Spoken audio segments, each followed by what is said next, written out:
Hello, welcome in the next video. This video will be about when should you wait for the confirmation entry and when can you use the risk entry. Okay, let's begin. You should always check if price is coming from an unmitigated zone or not. As I said in the previous video, you want to trade the controlling side of the market. If you are waiting for a demand trade, but price is coming from an unmitigated supply zone, supply is in control, and you can't execute a demand trade without a confirmation because there could be a high chance for you to get stopped out. Okay, let's see an example for when can you use risk entry and when should you wait for confirmation entry. As you can see, price is moving in a downtrend here, creating series of lower lows and lower highs. Supply was in control because supply was formed continuously, but price tapped into a demand zone. And after the demand tap, price broke through the last supply zone and created a change of character to the upside. And as I always say, if price breaks through a zone, an opposite side zone will be automatically created. So price broke through a supply zone, so a demand zone was formed.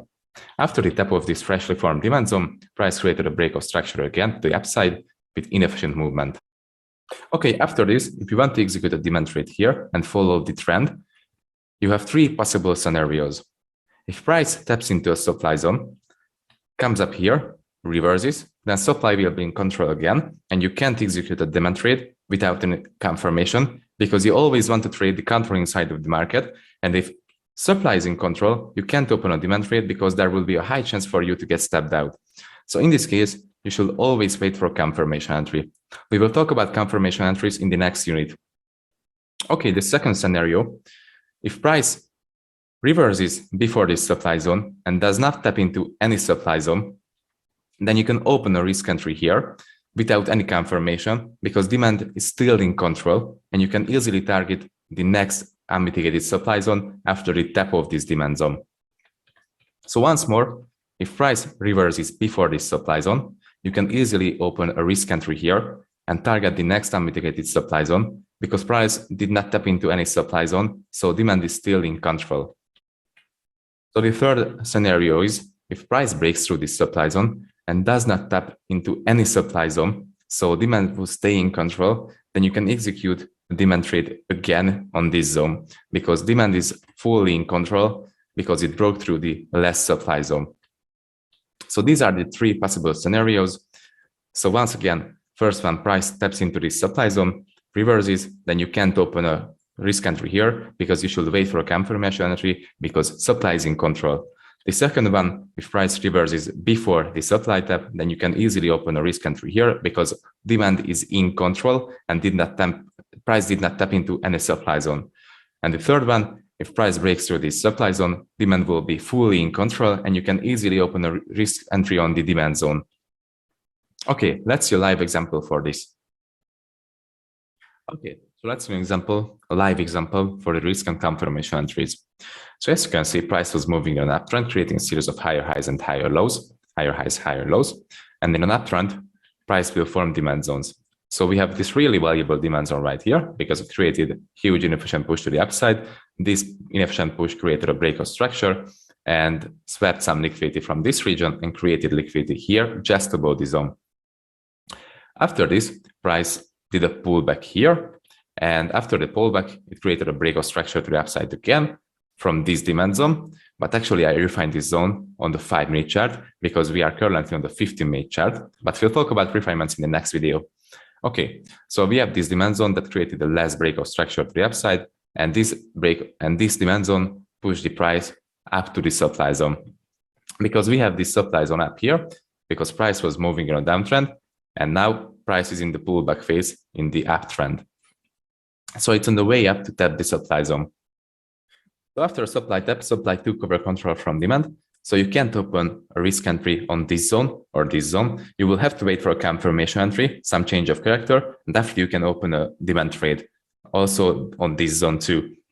So let's see what happens. Price reacted on this supply zone, as you can see, strong rejection. So supply is in control. If price breaks through this zone, supply will be fully in control because it broke through the last demand zone.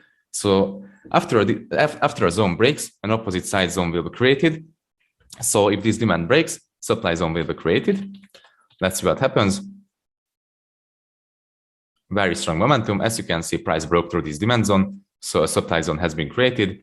And this supply zone, This supply zone caused the order flow that led to a break of structure and change of character to the downside, and it broke through the last zone. So we can't open a risk entry here because we have to wait for a confirmation entry. Let's see what happens. Supply is fully in control. So supply is still in control. Let's see what happens. Okay, price stepped into the supply zone, as you can see, and had a reaction and some rejection. So this means demand is in control now. And we have this supply zone up here that caused the tap of this zone with inefficient push, as you can see, and break of structure to the downside. And actually it swapped some liquidity from this region too. So this is a really valuable supply zone.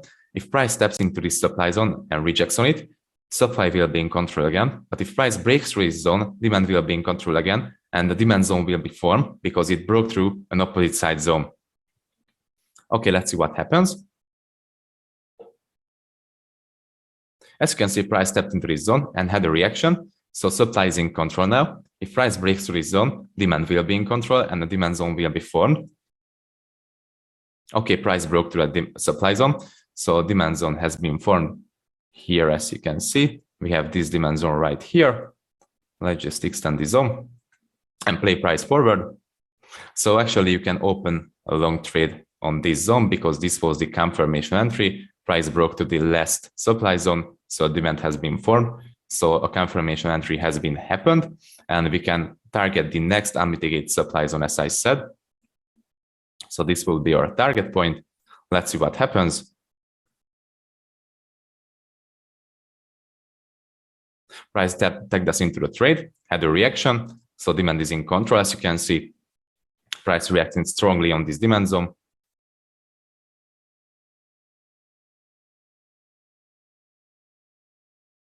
So we are in the trade, creating series of higher highs and higher lows, respecting demand zones over and over and over again. I will just extend these zones. Let's see what happens.